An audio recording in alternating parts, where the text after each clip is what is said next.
آقا صلی اللہ علیہ وسلم سر سے پیر تک نور ہیں، تو جانتے ہو ان کا کھلونا کیا تھا؟ ان کا کھلونا کیا تھا؟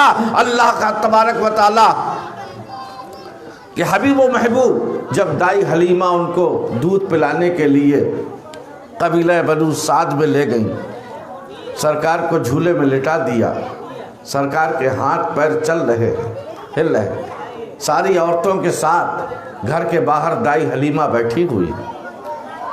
وہاں جانے کے بعد ایک عورت دوڑی دوڑی دائی حلیمہ کے پاس آتی ہے اور کہتی ہے، اے دائی حلیمہ، غضب ہو گیا، قیامت آنے والی۔ کہا کیوں؟ کہا آسمان کے چاند کو تو دیکھو، 14ویں رات کا چاند ہے، ایک جگہ ٹھہرا نہیں ہے، کبھی ادھر جاتا ہے، کبھی ادھر جاتا ہے، کبھی آگے جاتا ہے، کبھی پیچھے جاتا ہے، یہ آج تک کبھی ہم نے زندگی میں ایسا نہیں دیکھا۔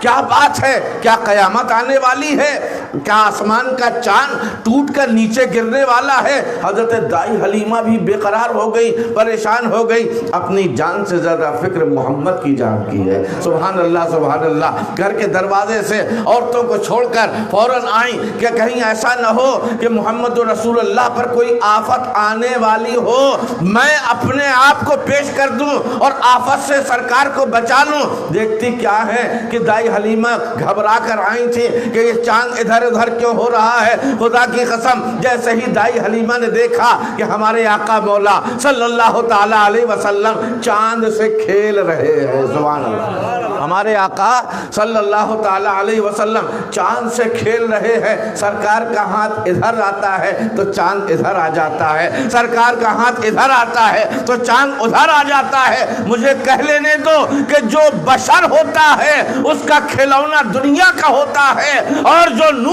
خدا ہوتا ہے اس کا کھلونا چاند و سورج ہوا کرتے ہیں۔ یہی وجہ ہے کہ ہمارے آقا اشارہ کر دے، ڈوبا ہوا سورج واپس آ جائے، ہمارے آقا انگلی کا اشارہ کر دے، چاند دو ٹکڑے ہو کر محبت رسول کا ثبوت پیش کرنے لگے۔ تو جانتے ہو جب سرکار معراج میں جا رہے، اچھا ہماری بات سمجھ میں آ رہی ہے آپ کے کہ نہیں آ رہی ہے نا؟ آپ ٹبل میں بات کر رہے تھے، ہمارے کچھ نہیں سمجھ میں آ رہا تھا، مگر آپ تو واقعی کرامت والے لوگ ہیں کہ آپ تمل بھی جانتے ہیں، اردو بھی جانتے ہیں، سبحان اللہ۔ میں تو ایک چیز سے خالی ہوں، آپ کے دونوں ہاتھ بھرے ہوئے ہیں۔ سمجھ میں آ رہا ہے کہ نہیں آپ کے، ہے نا؟ تو اللہ کے رسول صلی اللہ علیہ وسلم معراج میں جا رہے ہیں، جانے والا، اب آپ بولو، جانے والا نور، لے جانے والا، زور سے بولو، جبریل نور، بلانے والا، اب جب بلانے والا بھی نور، جس کو بلایا جا رہا ہے وہ بھی نور، لے جانے والا بھی نور، تو پھر سواری کیسے مٹی کی ہو؟ سواری کیسے مٹی کی ہو؟ سواری بھی نور، جسے ہم اور آپ براق کہتے ہیں، وہ سواری بھی نور۔ اللہ کے رسول صلی اللہ تعالی علیہ وسلم جب معراج کے دولہا بنے اور براق پیش کیا جبریل نے، تو اللہ کے رسول صلی اللہ علیہ وسلم نے براق پہ چڑھنا چاہا۔ اللہ کے رسول صلی اللہ علیہ وسلم نے براق پہ چڑھنا چاہا۔ اب براق پہ چڑھنا چاہا تو براق شوخی میں جھومنے لگا کہ آج اس کا مقام، اس کا مرتبہ تو دیکھو کہ آج اور کوئی نبی نہیں، سید الانبیاء اس کی سواری کریں گے۔ براق اترانے لگا، ادھر ادھر ہونے لگا۔ اللہ کے رسول صلی اللہ تعالی علیہ وسلم کی پریشانی کو دیکھ کر غوث اعظم جیلانی کی روح سراپا حاضر ہو گئی۔ غوث اعظم جیلانی رضی اللہ تعالیٰ عنہ کی روح مجسم بن کر براق کے پاس حاضر ہو گئی۔ عرض کیا، یا رسول اللہ، میں آپ کی اولاد ہوں، میرا نام عبد القادر ہوگا، میں آپ کے 600 سال 500 سال کے بعد دنیا میں آؤں گا، لیکن براق کی شوخی دیکھ کر مجھ سے گوارا نہ ہوا کہ میرے آقا کو براق پریشان نہ کرے، اس لیے سرکار براق کو میں سنبھالتا ہوں، آپ میرے کاندھے پر اپنا پائے مبارک رکھ کر براق پر چڑھ جائیے۔ یعنی غوث اعظم کا کاندھا سرکار کا زینہ بن گیا. زور سے بولو. غوث اعظم کا دوش مبارک سرکار کے براق پر چڑھنے کے لیے زینہ بن گیا. اللہ کے پیارے رسول صلی اللہ علیہ وسلم نے شیخ عبد القادر جیلانی رضی اللہ تعالی عنہ کے کاندھے پر اپنا قدم مبارک رکھا اور اس پر کاندھے پر قدم رکھنے کے بعد براق پر میرے آقا سوار ہو گئے. سبحان اللہ سبحان اللہ. جب غوث اعظم جیلانی رضی اللہ تعالی عنہ پیدا ہوئے عمر بھر آپ کے کاندھے پر ایک قدم کا نشان موجود رہا. سبحان اللہ. ایک قدم کا نشان موجود رہا.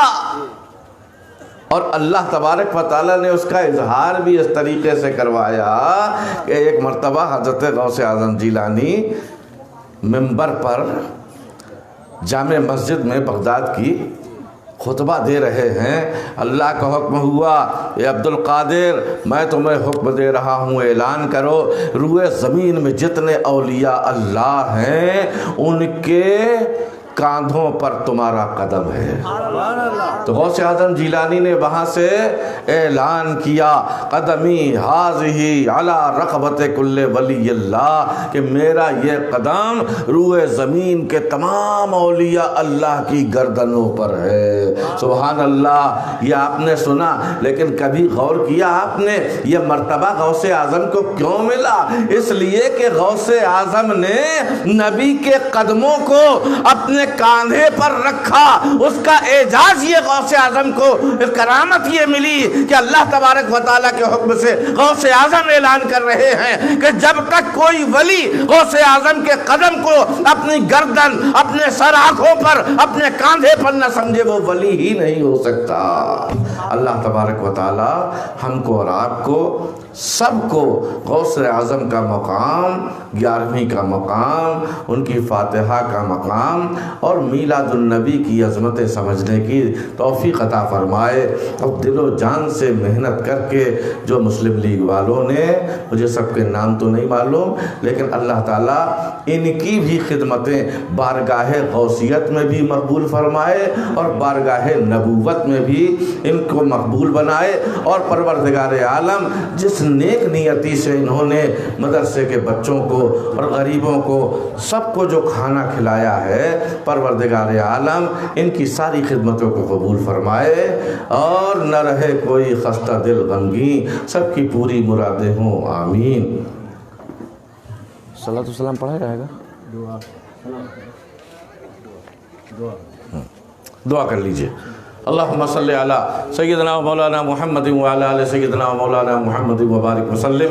اللہم ربنا ظلمنا انفسنا وإن لم تغفر لنا وترحمنا لنکونن من الخاسرین. رب اغفر وارحم وانت خیر الراحمین. اللہم ربنا آتنا فی الدنیا حسنة وفی الآخرة حسنة وقنا عذاب النار.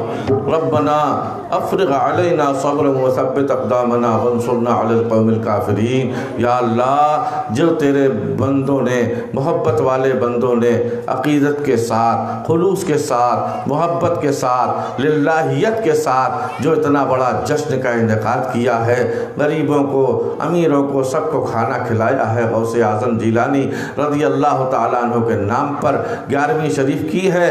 مالک و مولا ان کی اس عقیدت و محبت کے نذرانے کو بھی اور جو کچھ بھی یہ مدرسے کے بچوں کے لیے خدمت کر رہے ہیں وظیفے یا انعامات تقسیم کر رہے ہیں اور پروردگار عالم ان کی اس خدمت کو بھی اپنی بارگاہ میں قبول فرما لے. کیونکہ بچوں کی خدمت کرنا طالب علموں کی خدمت کرنا اتنا بڑا ثواب کا کام ہے کہ اس سے بچہ خوش ہو کر جتنی تعلیم حاصل کرے گا جب تک بچہ زندہ رہے گا اس کی تعلیم کا سبب بنتا رہے گا. اور تعلیم دین مصطفیٰ پر حاصل کرنے والے جب تک دوسرے کو کسی کو سکھائیں گے جب تک وہ علم موجود رہے گا اللہ تبارک و تعالیٰ دینے والے کو ثواب عطا فرماتا رہے گا. اللہ تبارک و تعالیٰ سے دعا ہے کہ پروردگار بانیان اجلاس مسلم لیگ اور آپ تمام مسلمان حضرات تمام خدمتگار لوگ غوث اعظم کے دیوانے سرکار دو عالم صلی اللہ علیہ وسلم کے مت والے پروردگار ان سب کی نیکیوں کو اپنی بارگاہ میں قبول فرما لے، اور مولا ہم سب کے گناہوں کو معاف فرما دے، ہم سب کی مرادوں کو آرزوؤں کو پورا فرما دے، بیماروں کو شفائے کامل عطا فرما، پریشان حالوں کی پریشانیوں کو دور فرما، ہمارے دل میں جو تمنائیں آرزوئیں مچل رہی ہیں مولا ہمارے ہر جائز تمنا کو پورا فرما دے، نہ رہے کوئی خستہ دل غمگین، سب کی پوری مرادیں ہوں آمین۔ یا خدا جسم میں جب تک کہ میری جان رہے تجھ پہ صدقے تیرے محبوب پہ قربان رہے، شامیانہ پر جبریل کا ہو تربت پر کشت عشق محمد کی یہ پہچان رہے،